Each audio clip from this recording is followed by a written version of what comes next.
student. Hello student. Today we are starting the laws of motion मधला आपण next concept आपण बघतोय, that is the equations of motion. What is mean by equations of motion? Equation म्हणजे काय? समीकरण. मोशनचं समीकरण आपण इथं तयार करणार आहोत ते पहा. समीकरण म्हणजेच काय, तर आपण इक्वेशन हा शब्द जास्त करून मॅथ्समध्ये बघतो. तर इथे सुद्धा आपल्याला फिजिक्स या ब्रांच ऑफ सायन्समध्ये काही न्यूमरिकल प्रॉब्लेम्स सॉल्व करायचे आहेत आणि त्या न्यूमरिकल प्रॉब्लेम्सला आपल्याला काय आहे, इक्वेशनची फॉर्म्युलाजची आवश्यकता लागणार आहे. त्यासाठी आपल्याला हे इक्वेशन्स ऑफ मोशन बघायचे. जसं एक कुठलीही फिजिकल कन्सेप्ट आपण बघितली, कुठल्याही वस्तू एखादी काय टेबल असेल, खुर्ची असेल, तर त्याचा आकार आपण आधी ठरवतो कसा आपल्याला करायचा. कुठलाही हे करणारा जो कारागीर असतो त्याला शेप आपण सांगत असतो, आकार कसा पाहिजे असो, तर त्यानुसार तो त्या इक्वेशन्स ऑफ मोशनची मदत घेऊन त्याला जेवढं नॉलेज असतं त्याप्रमाणे त्याचं कॅल्क्युलेशन करून काय आहे त्याच्याकडे असलेल्या वस्तू लाकडाचा तो त्याप्रमाणे कटिंग वगैरे करतो आणि मग तो आपल्याला ते तयार करून देत असतो. किंवा आपण एखादी वस्तू आपल्याला घरात करायची असते, बनवायची असते, एखादं टेबल, कपाट किंवा काही शोकेस, तेव्हा तो सुद्धा घरी येऊन आधी सगळ्यांचं मेजरमेंट घेतो आणि मग सांगतो की इथे एवढं बसू शकतं, इथे एवढं राहू शकतं. हे जे काही त्याचं कॅल्क्युलेशन असतं, तर त्यासाठी ह्या सगळ्या फिजिकल कन्सेप्ट, ह्या फिजिकल इक्वेशन्स ऑफ मोशनची तिथे गरज असते. जसं कुठल्याही गोष्टीचं मोजमाप करायचं आहे, तसंच आपल्याला सुद्धा आपल्याला काहीतरी अंतर मोशन करायचे म्हणजेच गती. आपण स्वतः गती आपल्यामध्ये आणतो, स्पीडने आपण काय करतो, एखादी गोष्टी आपली कधी कधी स्पीड कमी असते, कधी कधी जास्त असते आणि त्याप्रमाणे आपण आपली मोशन आपण असतो. एखादं आपल्या घरून काय आहे, शाळेत जायचं आहे, शाळेतून घरी यायचं आहे, तर त्यासाठी काय आहे, तुम्ही स्वतः ते प्रॅक्टिकली करून बघता की आपल्याला किती वेळ लागणार आहे. जर तुम्ही रोजच्यापेक्षा तुमची स्पीड वाढवली तर तुमची काय आहे, तुम्ही कमी वेळात तिथं पोचा. जर हळूहळू अजून गेलात, कुठे कुठे मध्ये स्टॉप घेत गेलात, तर तुम्हाला रोजच्यापेक्षा जास्त वेळ लागेल. म्हणजे जो काही तुमचा रेग्युलर टायमिंग आहे, रेग्युलर तुमची नॉर्मल जे काही वॉकिंग असणारे, मोशन असणारे, तिथे काय आहे तुम्ही लक्षात घेतलं, टाईम कमी आणि टाईम जास्त कधी लागला, जेव्हा स्पीड, व्हेलॉसिटी ही काय झालेली आहे, कमी जास्त झालेली आहे. म्हणजे हे एकमेकांवर डिपेंडन्स आहेत आणि त्याच्यात these are the sets of equation. हे इक्वेशन्स हे एक असा संच आहे की that gives us the relationship between the various parameters that describes the motion. जे मोशन डिस्क्राईब करतात, जसं आत्ता आपण मोशन कशावर, आपला टाईम आणि काय म्हटलं व्हेलॉसिटी, तसंच डिस्टन्स किती आहे, डिस्प्लेसमेंट किती आहे, आपली आधीची व्हेलॉसिटी किती होती, नंतरची, ह्या सगळ्या गोष्टी ह्या पॅरामीटर्सला आपल्याला काय बघायचं आहे. मग कोणकोणते पॅरामीटर्स आहेत, तर velocity, distance, time, acceleration. That means that these equations of motion helps us to find out the relation between these parameters, and therefore these parameters there are three equations of motions of those bodies which travel with a uniform acceleration. मग त्याच्यामुळे असे 3 equations of motion आहेत की जे काय आहे, travel with the uniform acceleration अशा बाबतीत आपल्याला घ्यायचे. ज्याच्यामध्ये आपल्याला हे 3 इक्वेशन्स दिसत आहेत. v is equal to U plus AT, S is equal to U T plus half AT square or V square minus U square is equal to 2x. आपल्याला आता बुकमध्ये हे V square minus U square फक्त कोणत्या form दिला आहे, V square is equal to हा U square तिकडच्या बाजूला राहिलेला आहे, म्हणजे तो प्लस यू स्क्वेअर झाला, म्हणजे यू स्क्वेअर प्लस 2as ह्या फॉर्म, म्हणजे काही वेगळा चेंज नाही आहे. आणि ह्यासाठी आपल्याला व्ही म्हणजे काय आहे, ह्याच्यातला final velocity of object, U is the initial velocity of the object, S is the distance travel by the object, T is the, किंवा आपण एसला डिस्प्लेसमेंटसुद्धा म्हणू शकतो. खरं डिस्टन्सला डी हा लागला, तो पण डिस्प्लेसमेंटला एस. एका पोझिशनकडून दुसऱ्या पोझिशन तुम्ही काय झालेलं आहे, स्थलांतरित झालेलं आहे, displacement. T is the time taken by the object and A is the uniform acceleration. आता हेच आपल्याला तिन्ही पण इक्वेशन्स काय 1 बाय 1 शिकायचे आहेत. ह्या सगळ्या गोष्टी आपल्याला हे पॅरामीटर्स आहेत की जे व्हेलॉसिटी, ॲक्सेलरेशन, नंतर काय टाईम आणि डिस्टन्स किंवा डिस्प्लेसमेंट, या सगळ्यांशी एकमेकांशी रिलेटेड आहेत त्या ह्या गोष्टी एकमेकांशी, आणि त्याच्यामुळे त्यांच्यामधलं रिलेशन हे काय ह्या इक्वेशन्स ऑफ मोशन्समधून आपल्याला दाखवून द्यायचं आहे की ज्याच्यामुळे आपल्याला कुठल्याही वस्तूची, ऑब्जेक्टची काय मोशन म्हणूयात, कुठल्याही व्यक्तीची मोशन कॅल्क्युलेट करायला इझी जाणार आहे. Motion is actually related with the T and time. Velocity and टाईममधलं रिलेशन दाखवणारे व्हेलॉसिटी टाईम रिलेशन. किंवा व्हेलॉसिटी टाईम इक्वेशन आपण म्हणू शकतो. त्यासाठी आपण ग्राफ बघतोय. ग्राफमध्ये A to B, this is the first position. A is the first position of any object with initial velocity u एवढी इनिशियल व्हेलॉसिटी आहे, म्हणजे तो स्टॉप पोझिशनला नाही आहे.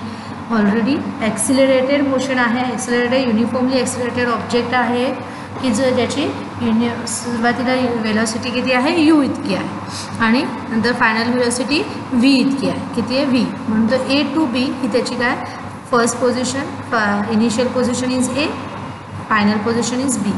and in this position when object is moving then it covers this much of distance, from in time t. therefore in time t इथपर्यंत जो object येतो तेव्हा एवढा t टाइम इतका होतो, म्हणजे OP is the t time and the u A to B we get the velocity. B पॉइंटला velocity v असणार आहे आणि Q पॉइंटला व्हेलॉसिटी किती असणार आहे u आहे. आणि आपण जेव्हा परपेंडिक्युलर त्याच्यातून ड्रॉ केलं तेव्हा आपल्या लक्षात येतं आहे की हा आपण एक कन्स्ट्रक्टिव्ह पार्ट घेतला आहे, त्याच्यातून एक शेप, एक जॉमेट्रिकल फिगर केली आहे की जेणेकरून आपल्याला कॅल्क्युलेट करायला सोपं जाईल. मग ह्या फर्स्ट इक्वेशन ऑफ मोशनमध्ये आपल्याला काय व्हेलॉसिटी अँड टाईम या दोघांमधलं रिलेशन बघायचं आहे. जसं व्हेलॉसिटी अँड टाईम ही जेव्हा आपण बघतोय कन्सेप्ट तेव्हा आपल्या लक्षात येते की व्हेलॉसिटी आणि टाईम या दोघांचीही रिलेटेड कोणती कन्सेप्ट आपण शिकलेलो आहोत, तर acceleration. Acceleration is the change in velocity with respect to time. From the diagram आपण म्हणू शकतो BQ, see here BQ is equal to RA. Similarly BQ is equal to BP minus PQ, which again means as a V minus U is equal to change in velocity. V minus U means what? Final velocity minus initial velocity is nothing but the change in velocity. Therefore, we can say the change in velocity is BQ upon time is the AQ. Time is the AQ. BQ upon AQ we can write it as the AQ as the OP. Why? It is the again the parallel lines. AQ and OP are the parallel lines in the graph. Therefore, we can write it as OP or we can write it as the directly T also. Therefore, A is equal to V minus U upon T. That is AT is equal to V minus U. UV is equal to U plus AT. This is the first equation of motion. V is equal to U plus AT. जेव्हा U हा इकडे येईल V AT सोबत जाईल तर V काय होणार, becomes positive, plus minus U is becomes plus, therefore U plus AT. This is the first equation of motion. Then let us see the second equation of motion. Now let us obtain the second equation of motion. It is related with the displacement and time or position time relation असं आपण ह्याला म्हणू शकतो. त्याने किती position किती displacement केलेली आहे A पॉईंटपासून B, मग एवढं डिस्टन्स कव्हर करताना त्याला काय आहे एवढा पार्ट त्याने कव्हर केलेला आहे, एवढा पार्ट त्याने कव्हर केलेला आहे. म्हणून आपल्याला हे दोन तिथं the distance covered by the object is given by the area of quadrangle OABP. Quadrangle खरं तर त्याला म्हणायचं आहे क्वाड्रिलॅटरल पण म्हणू शकतोय. कोणत्या कोणत्या आहे OABP. आपल्या पुस्तकामध्ये क्वाड्रँगल हा शब्द दिलेला आहे, काही वेगळं नाही, फक्त काही नेम्स इथे आपल्याला वेगळे दिसत आहेत. इथे फक्त पुस्तकामध्ये इथे DA आहे, आपण AQ म्हटलेलं आहे आणि इकडे OP आहे, आपल्या पुस्तकामध्ये OE दिली, बाकी काही तिथे वेगळं नाही आहे. S is equal to area of quadrangle किंवा quadrilateral, area of quadrilateral OABP. OABP मध्ये आपण जेव्हा बघतोय तेव्हा आपल्याला लक्षात येईल की ॲक्च्युली जॉमेट्रिकल फिगर्स दिसत आहेत इनसाइड. पहिला आहे एरिया ऑफ ट्रायंगल ABQ किंवा AQB आणि एरिया ऑफ क्वाड्रिलॅटरल काय आहे अजून आहे OAQP. ॲक्च्युली हा काय आहे तर दिस इज द रेक्टँगल, दिस खालचा आहे तो रेक्टँगल, वरचा काय आहे ट्रायंगल. मग ट्रायंगलचा एरिया कसा आहे half into base into height, half into base into base कोणता आहे AQ आणि हाईट कोणती आहे BQ, ते आपण इथे लिहिलेलं आहे. आणि next is the length into breadth, this is length and this is the breadth. Length is OA and breadth is OP. कोणीही कोणतीही घ्या पाहिजे तर length is PQ, breadth is OP. असं आपण इथे घेऊ शकतो आहे. म्हणजेच काय आहे, या दोघांच्या व्हॅल्यूज आपण जेव्हा पुटअप करू, OA म्हणजे काय आहे, U व्हॅल्यू आहे. तसंच PQ म्हणजे PQ आपल्याला करायला लागणार नाही आहे. OP काय आहे, स्मॉल t आहे. AQ जो आहे तो पुन्हा आपल्याला पॅरललच दिसतो आहे. म्हणजे काय आहे तर आपल्या लक्षात आहे AQ हे काय येणार आहे तर टीचीच व्हॅल्यू, आणि BQ is again the BQ आपल्याला आधीच्या फर्स्ट इक्वेशनमध्ये मिळालेलं आहे. BQची व्हॅल्यू किती मिळालेली आहे सांगा, V मायनस U ही आपल्याला त्याची व्हॅल्यू मिळेल.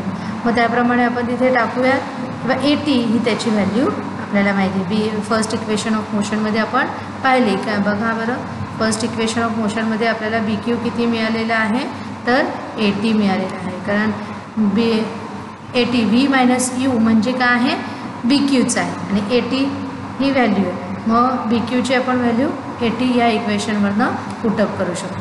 बघूया तिकडे जाऊयात पुन्हा. तर आपण ह्या व्हॅल्यूज ठेवल्या आहेत आणि आपल्याला फ्रॉम द डायग्रॅम आपण ह्या व्हॅल्यूज त्याच्यामध्ये पुटअप केलेल्या आहेत. तर आपल्याला मिळेल UT plus half T into AT means what. ह्याला आपण अजून सॉल्व केलं तर आपल्याला इथं T इंटू T आहे म्हणजे T स्क्वेअर होईल, हाफ T स्क्वेअर. UT आहे एरिया म्हणजे काय होतं तेवढी डिस्प्लेसमेंट त्याची झाली आहे, म्हणून S is equal to UT plus half AT. This is nothing but the second equation of motion. आता आपण जाणार आहोत third equation of motion. The second first आणि सेकंड, फर्स्ट इक्वेशन हे आपल्याला व्हेलॉसिटी अँड टाईममधलं रिलेशन दाखवतं. सेकंड इक्वेशन आपल्याला पोझिशन अँड टायमिंग. आता इथे आपल्याला दोघांचंही एकत्रीकरण, जिथे टाईमचं बंधन काही नाही आहे, इथे व्हेलॉसिटी आणि डिस्प्लेसमेंट किंवा velocity and position, displacement and velocity यांच्यामधलं आपल्याला काय आहे रिलेशन बघायचं. ते पाहत असताना आपल्याला थर्ड इक्वेशन ऑफ मोशनमध्ये डिस्प्लेसमेंट अँड मोशन ही कन्सेप्ट पाहत असताना ABPO हा कंप्लीट आपल्याला क्वाड्रिलॅटरल घ्यायचा, कंप्लीट, त्याच्यामध्ये टाईम नको आहे आपल्याला. ओके, हा कंप्लीट क्वाड्रिलॅटरल जेव्हा आपण घेतो आहे तर हा एक आपल्याला शेप दिसून येतो आहे की ज्याच्यामध्ये 4 साईड्स आपल्याला आहे. OA ही एक साईड, AB ही सेकंड साईड, BP ही कंप्लीट एक साईड आहे घ्यायची आपल्याला गृहीत, BQ आणि QP असे नाही, आणि OP ही कंप्लीट. हा असा आपल्याला जर बघायला गेलो तर हा आपल्याला काय आहे थोडासा ट्रॅपेझियमसारखा दिसणार आहे. जर तुम्ही ह्याला पूर्णपणे आडवा असा करून बघितला तर तुम्हाला काय आहे ट्रॅपेझियमसारखा, जसं आपण इथे ड्रॉ करू शकतो आहे बघा. जर आपण काढायला गेलो तर आता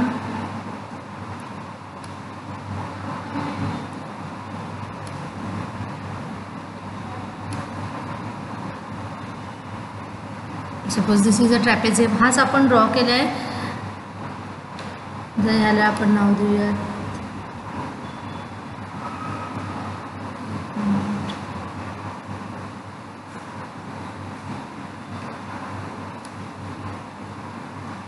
OA. बघा दिसते का साईड डायग्राममध्ये OA कोणती आहे, OA, नंतर ही आहे B, ओके, आणि ही आहे P. Okay, OABP. मी काय इथं फक्त ह्या ब्रशने लिहिते, त्याच्यामुळे प्रॉपरली लिहिता येत नाही, माऊसवर आपल्याला हलवता लिहायला लागतो, त्यामुळे थोडंसं हे बघा OABP. ॲक्च्युली आपण जो हे पाहत असतो ट्रॅपेझियम, आपण जो geometrical figure as a trapezium बघितली आहे मॅथ्सच्या बुकमध्ये, ती ॲक्च्युली आपण अशी पाहिलेली आहे.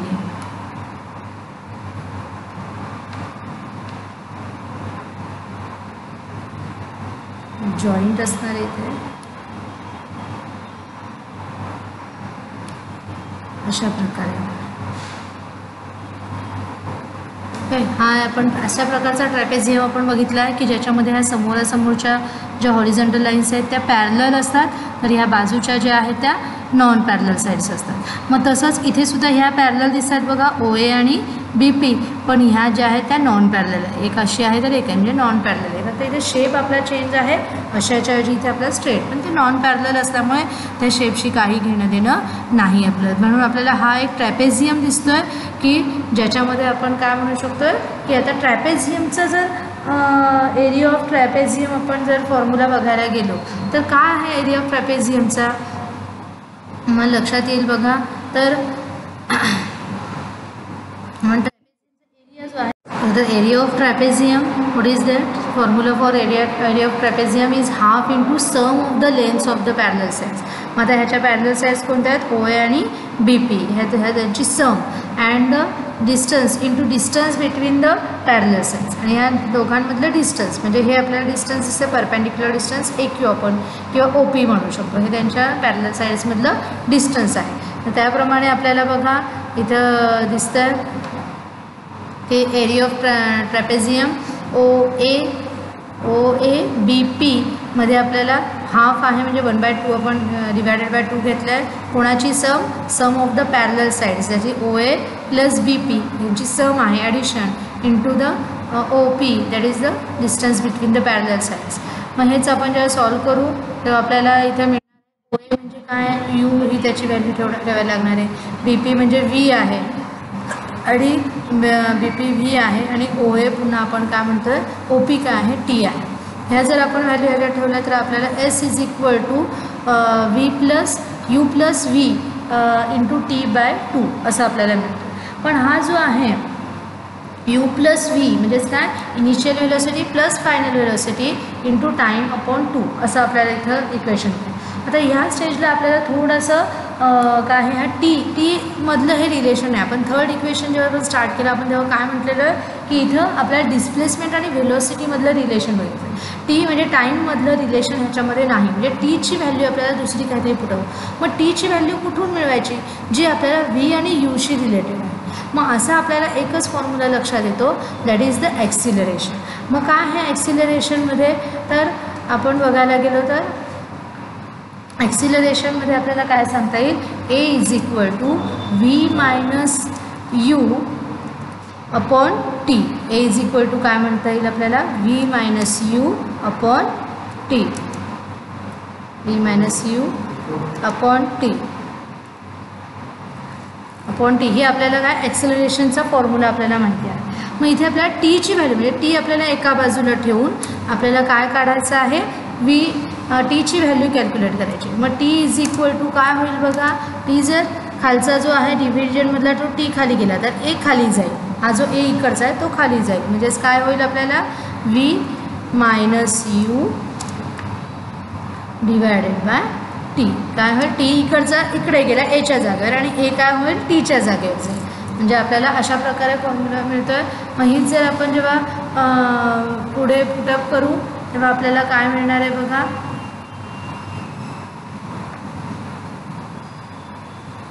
आपल्याला मिळतं आहे याची व्हॅल्यू जर आपण इथे पुटअप केली तर T is equal to V minus U upon A ही जर आपण पुटअप केली तर आपल्याला काय मिळणार आहे तर V minus U V plus U हे इकडे आहे. टीची व्हॅल्यू काय ठेवली V minus U upon A आणि हा 2 हा आधीचा 2 म्हणजे काय झालं V प्लस U टीची व्हॅल्यू V मायनस U खाली 2 आणि हा V मायनस Uच्या खालचा A हा 2 सोबत आपला गेला. म्हणजे आपल्याला अशा प्रकारे S इज इक्वल टू ही व्हॅल्यू. आता इथे अजून एक बघा V plus U V minus U आणि अपॉन T 2A. ह्यावरनं आपल्याला लगेच मॅथमॅटिक्सचा एक अजून एक फॉर्म्युला आपल्याला लक्षात येतो आहे. व्हॉट इज दॅट आपल्याला माहिती आहे A square plus B square A square minus B square is equal to A plus U A minus A plus B A minus B. म्हणजेच इथं आपल्याला काय येईल V plus U V minus U same quantity फक्त त्याच्यामध्ये एकदा addition एकदा subtraction आहे. म्हणजे ह्या दोघांमधलं आपल्याला काय देतं आहे V square minus U square ही व्हॅल्यू आपण ह्याची ठेवली आणि 2A जो आहे तो आपण इकडच्या साईडला नेला. म्हणजेच आपल्याला इक्वेशन काय मिळतं आहे बघा. S तिकडे गेला तर आपलं थर्ड इक्वेशन डोळ्यासमोर आणायचं आहे. त्याप्रमाणे आपण ह्याला रिअरेंज करूयात. हा मायनस U स्क्वेअर जो आहे तो त्या बाजूला नेला तर आपल्याला काय मिळणार आहे थर्ड इक्वेशन ऑफ मोशन मिळणार आहे. दॅट इज द कसं आपण ते लिहू शकतो आहे तर इथे आपण लिहूयात काय मिळणार आहे आपल्याला V स्क्वेअर. आता इथं स्क्वेअर आपल्याला ॲक्च्युली येणार नाही V2 पण ते स्क्वेअर आहे हे लक्षात घ्यायचं आहे. इथे टेक्स्टमध्ये आपल्याला इथं घेता येत नाही आहे. V2 is equal to U square plus 2as जे हा यू स्क्वेअर जो मायनस आहे तो तिकडं गेला प्लस झाला आणि अशा प्रकारे आपलं थर्ड इक्वेशन ऑफ मोशन